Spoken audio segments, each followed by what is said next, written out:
Oke,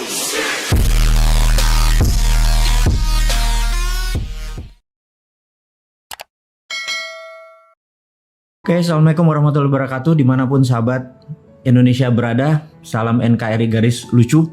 Jadi sahabat semua, saat ini memang banyak yang menyerang Bosman. Saya mengerti. Ada gerakan anti membangun kesadaran bernegara. Jadi saya dan beberapa dan sahabat semua yang mendengar, mengikuti, Anda adalah pahlawan membangun kesadaran berbangsa. Kita tahu 20 tahun terakhir kita lemah sekali berbangsa dan bernegara. Lemah, bukan salah. Tapi ke depan kita harus menjadi bangsa yang besar. Kita harus menjadi bangsa yang baru. Kita nggak boleh bergantung kepada bangsa lain selain bangsa kita sendiri. Jadi cintai bangsa kita sendiri. Walaupun dia membenci kita, menghujat kita, membuka aib kita. Dipaksa itu juga aibnya dibuka gitu ya. Dan suatu hari mereka akan mengerti. Jadi karena saya atau kalian tidak membalas, saya ucapkan terima kasih. Saya tahu ada gerakan yang anti kita ini menjadi sukses. Anti ya. Jadi banyak sekali orang saat ini ingin Indonesia tidak berdaulat. Sahabat semua, saya tahu mereka takut UNCLOS. Bayangin ya, waktu kita menyatakan bahwa nanti kita akan bayar asuransi atau bayar pajak atau apapun namanya kepada kapal-kapal niaga atau kapal perang yang melewati perairan internasional yang ada di tengah-tengah Indonesia, yang dulu dikatakan perairan internasional, padahal kalau pakai zona eksekutif ZEE atau ZEE, zona eksekutif, saya lupa lah gitulah, itu terlalu provokasi nanti saya. Lalu ada UNCLOS. Saya bilang, Bapak Ibu, sahabat semua yang menyatakan ada UNCLOS yang lewat di Indonesia melalui peraturan internasional, maka saya katakan, sewaktu kita mengatakan printing money, kita itu melawan IMF. Kita dari pertama sudah mengatakan bahwa capek kerja sama IMF itu. Yuk kita berani berdaulat dengan printing money. Caranya saya ajari. Sabar ya, saya ajari. Pasti. Banyak kok tim-tim yang bisa mengajari tentang modern monetary theory. Dan ini semua tentang printing money. Jadi IMF aja kita lawan. Kenapa UNCLOS nggak kita lawan? Kita harus lawan bahwa kita mau berdaulat. Jadi bagi hasil Jo, gitu ya pintinya ya. Kamu lewat kan kamu dapat untung, bagi hasil. Tainya kamu buang di Indonesia, minyaknya kamu buang di Indonesia, kotor itu laut Indonesia. Nelayan kami jadi kehilangan laut, potensi lautnya gara-gara lu lewatin semua dengan ribuan tonase kotoran yang dibuang. Bayar asuransinya. Masa dibilang kita nggak tahu UNCLOS? Saya tahu UNCLOS, saya baca UNCLOS. 18 tahun di dunia bidang yang sama tersebut, tahu hal-hal seperti itu. Tapi demi bahasa populis, jadi kita tidak usah membuat kata-kata yang menjadi detail, menjadi terlalu sains. Anak-anak milenial, ya saya tahu ada sumur saya lah yang orang-orang komplain itu. Anak-anak milenial nggak baca buku, lebih baik kita ajarkan yang ringan-ringan aja gitu ya. Kemudian kita tahu saat ini takut sekali modern monetary dijalankan oleh kita. Takut sekali bahwa kita akan menggunakan sovereign wealth fund. Ya, sekedar mengingat sahabat semua, adik-adikku mungkin ya, Anda semua di bawah saya, umurnya saya ini kolonial. Saya menyatakan bahwa saya titipkan bangsa ini kepada Anda. Saya ajarin apa itu SWF. SWF adalah sovereign wealth fund. Tahun 70-an, Pak Ibnu Sutowo pernah menggunakan SWF ini. Dia dulu namanya kalau nggak salah kuda laut. Kuda laut ini adalah BUMNK, Badan Usaha Milik Negara Khusus. Jadi anggap sekarang ini SKK Migas, Satuan Kerja Khusus Migas itu sebenarnya BUMNK, Badan Usaha Milik Negara Khusus. Jadi kuda laut adalah BUMNK di mana sebagian minyak di forward oleh Pak Ibnu Sutowo dan uang yang diterima di depan itu untuk membangun Krakatau Steel dan beberapa industri penting, karena sekali lagi tanpa industri Indonesia tidak menjadi negara berdaulat. Jadi karena waktu itu kita nggak punya uang, kita menggunakan strategi SWF. Jadi secara jurisprudensi, secara bahasa hukum, SWF itu pernah dilakukan dan SWF adalah pelaksanaan pengejawantahan pasal 33 dalam arti sebenarnya. Jadi kalau kita mengatakan ini adalah ekonomi Pancasila dengan mempraktekkan pasal 33, SWF itu match atau cocok. Jadi aset negara masih milik negara. Jadi contohnya gini, Freeport ya. Freeport itu ada di Grasberg misal wilayahnya misalnya. Itu 100% diambil negara saja. Kemudian Freeport ya kayak hotel operatornya saja. Dia mau operate. Asal throughput, asal keluar kita bayar gitu ya. Kemudian misalnya tambang minyak, tambang batu bara dan lain sebagainya. Semua milik negara. Kalau sekarang kan dia pakai swasta dan swasta jaminan tadi yang wilayah tadi dijaminkan ke bank atau dijaminkan ke lembaga keuangan. Mereka uangnya dapat di mereka kan, kita dapat dari pajak. Jadi kalau ke depan, kalau benar-benar ingin menerapkan SWF Sovereign Wealth Fund sebagai strategi untuk membangun ekonomi, itu bisa membuat Indonesia berdaulat. Tapi sahabat semua, ada kelompok orang yang tidak ingin SWF itu dipakai. Indonesia bisa menjadi negara berdaulat gitu ya. Kemudian lagi, kita mempromosikan TINA. TINA adalah there is no alternative. Anda bayangin. There is no alternative itu adalah sebuah gerakan ekonomi. Pada saat kita lakukan, orang nggak punya alternatif lain kecuali melakukan itu. Contoh ya, kita tahu ada 5.600 triliun uang di bank saat ini. Jadi Anda yang taruh 1 miliar di bank, ada yang 1 triliun di bank, Anda dapat deposito bunganya misalnya 50 miliar setahun. 1 miliar itu uang 1 triliun tadi Anda dapat 50 miliar. Anda bayangin, kalau seandainya TINA diterapkan, there is no alternative, di mana bunga deposito adalah 0 gitu ya. Apa yang terjadi? Anda yang biasanya punya 1 miliar setahun, 50 miliar setahun karena uang Anda banyak sekali, saya nggak tahu dapatnya dari mana. Mendadak Anda nggak dapat income. Apa yang Anda lakukan? There is no alternative. Nah, karena itu nggak ada alternatif lain, uang itu keluar. Setengahnya mungkin keluar dan langsung menjadi sektor-sektor real. Langsung menjadi bantu UKM, bantu tanah, langsung dia berusaha dan itu ekonomi muter dalam seketika. Jadi sahabat semua, itu adalah TINA.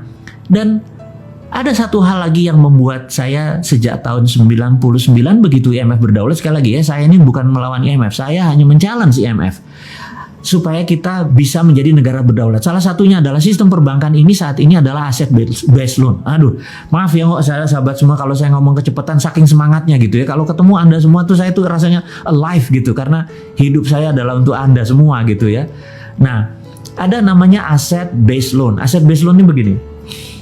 Kalau Anda pinjam bank atau pinjam apapun, entah bank syariah, entah bank apapun, maka bank akan bertanya, ada jaminan nggak gitu ya? Itu namanya asset based loan. Tapi dulu sebelum tahun 99, kita boleh namanya project based loan. Misalnya Anda adalah tukang las, saya lagi buat pekerjaan di rumah saya untuk ngelas pagar, nilainya 100 juta, itu contoh aja gitu ya. Kemudian dengan kontrak saya ini Anda datang ke lembaga keuangan. Lembaga keuangan nggak minta aset, tetapi melihat oh si bosman ini ada duit nggak? Oh ada tuh, dia sedikit tuh, kalau 100 juta aja berarti ini bagus gitu ya. Apa yang dilakukan? Dia membiayai berdasarkan kontrak. Jadi namanya project based loan. Nggak minta aset dia. Nah saat ini kalau Anda punya 3 geprek, misalnya ayam geprek, Anda mau buat tabang keempat, sementara 3 lokasinya Anda tempatnya sewa, tempat keempat juga sewa. Aset Anda nggak ada, tetapi kalau project based loan, revenue Anda, profit Anda itu bisa dibiayai. Nah, saya pengen perbankan itu mengubah lagi bahwa project based loan boleh gitu ya, jangan sampai hanya aset based loan. Nah, Anda tahu bahwa kita membangun santara.co.id. Santara itu adalah kecil, tapi seberapa cepatnya kita membangun ekonomi Indonesia dengan Santara saja. Santara adalah project based, bukan loan, karena Santara tidak loan. Project based bagi hasil. Jadi saya pikir ada yang seleranya bagi hasil. Nah, ada yang seleranya mungkin loan, itu selera Anda semua. Loan syariah Anda aturlah itu semua. Tetapi kalau bisa project based loan, ekonominya maju. Jadi sekali lagi, begitu TINA diterapkan, there is no alternative, dan boleh project based loan, ekonomi Indonesia akan tumbuh dengan cepat. Dan terakhir yang saya promosikan adalah, saya tahu orang nggak pengen lagi, sekali lagi, banyak orang nggak pengen ada kekuatan Indonesia yang ketiga, yang keempat yang kita usulkan ini, yang bosman usulkan, yang sahabat semua mungkin akan belajar, adalah tentang tiara. Tiara adalah there is other reasonable alternative. Jadi kalau TINA nggak dikerjakan, tiara aja. Tiara adalah de-dolarisasi. Kita nggak perlu dolar, de-dolarisasi. Jadi seperti dinaran sahabat semua, dinaran.id, ini adalah de-dolarisasi. Rupiah Anda punya kolateral emas. Dan di mana rupiah kolateral emas itu, Anda bisa menabung. Tapi Anda kalau mau transaksi, Anda tinggal pindahin, mau pindah ke Dana, mau pindah ke OVO, mau pindah ke rekening Anda di bank lain, tapi ada fee-nya tentunya, atau pindah ke Dinaran Card, ada debit card, itu pindah, Anda transaksikan karena debit card pakai GPN, Anda bisa transaksikan dimanapun di seluruh Indonesia. Dan ini adalah solusi-solusi kecil daripada Bosman ini sebagai provokator doang, ngomong doang, nggak ada konsep. Saya nggak mau dibilang kayak gitu. Saya pengen generasi muda itu mencontoh walk the talk. Jadi saya lupakan maksud saya akan membangun supaya teman-teman melihat dengan mata kepala. Yuk kita bangun, kita ada Santara, kita ada Dinaran. Dinaran adalah bentuk tiara didolarisasi. Jadi sekali lagi teman-teman, Dinaran adalah personal SWF. Jadi kalau ini hanya sebagai contoh, suatu hari begitu mereka ngerti, mungkin banyak pejabat negara yang menyatakan apa sih sovereign wealth fund itu, dia belajar lu nggak terlalu sempat karena pekerjaannya terlalu sibuk gitu ya. Jadi oke, Dinaran itu personal sovereign wealth fund. Jadi begitu Anda taruh, Anda punya underlaying, uang Anda punya underlaying gitu ya. Nah, suatu hari begitu mereka mengerti, oh itu yang maksudnya personal personal sovereign wealth fund, sehingga negara juga bisa dong punya sovereign wealth fund untuk printing money, apapun itu akhirnya melek juga gitu ya. Sekali lagi sahabat semua, ini adalah contoh-contoh yang akan kita kerjakan ke depan. Kita tahu banyak yang nggak suka. Jadi orang yang menyerang kita ini, menyerang saya, menyerang Anda semua, itu kebanyakan mereka tidak ingin Indonesia berdaulat. Percayalah, behind cara mereka berpikir, mereka adalah putra bangsa yang nggak ngerti apa yang mereka kerjakan. Mereka mengkritik aja bisanya tanpa solusi. Jadi yang mereka takut kita melawan UNCLOS. Mereka takut kita menerapkan MMT. Mereka takut kita menjalankan TINA sehingga Indonesia menjadi berdaulat, sehingga Indonesia lebih besar dari Cina, Indonesia lebih besar dari Amerika. Mana mau, di belakang mereka itu adalah provokator-provokator yang pro negara tadi, yang mereka sendiri tidak tahu menjadi pion-pion dari prinsip-prinsip bernegara asing tadi. Jadi ke depan apa yang dilakukan? Kita harus menyatakan bahwa kita harus punya sistem baru. Sistem baru. Kenapa? Karena old system doesn't work. Gitu ya, ini yang harus diingatkan. Old system doesn't work. Nah, kita akan mulai dengan old system doesn't work. Suatu hari, ini dongeng ya, ngapunten ya, kita dongeng sedikit. Suatu hari tahun 2017 awal, saya bertemu sama sahabat saya. Beliau adalah salah satu Quadrimpres, Dewan Penasihat Presiden waktu itu.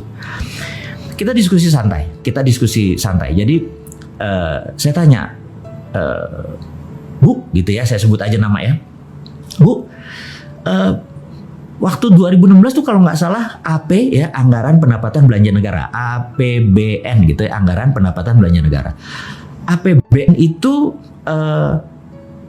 pendapatannya turun, belanja negaranya naik. Jadi ada gap sekitar 300 triliun, bener nggak? Oh iya bener Mas. Terus bagaimana cara nutupnya? Ya kami pinjaman gitu. Oke.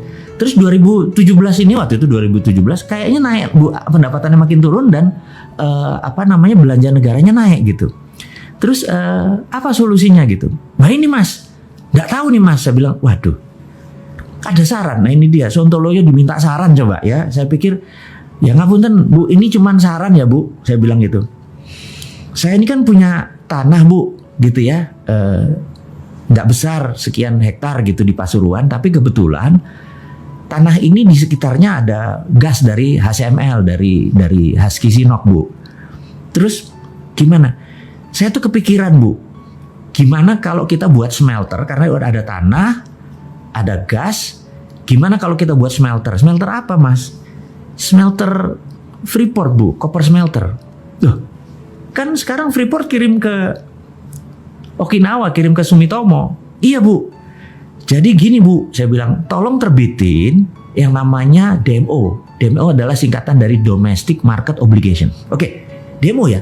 Jadi kalau kamu dapat demo gini, saya bilang kalau saya dapat demo, maka Domestic Market Obligation itu terjemahannya adalah gini, Freeport tidak boleh mengekspor koper konsentratnya sampai kebutuhan domestik terpenuhi, gitu ya. Itu peraturan WTO, jadi Domestic Market Obligation. Jadi begitu kita membangun koper smelter tadi, kemudian pegang DMO, maka Freeport harus mengisi dulu ini, baru dia ekspor. Nah, saya ini kan termasuk orang yang nggak setuju diekspornya bahan mentah koper doang, padahal di dalam copper konsentrat tadi itu kan ada gold, ada platinum, ada uranium dan lain sebagainya gitu ya. Ini.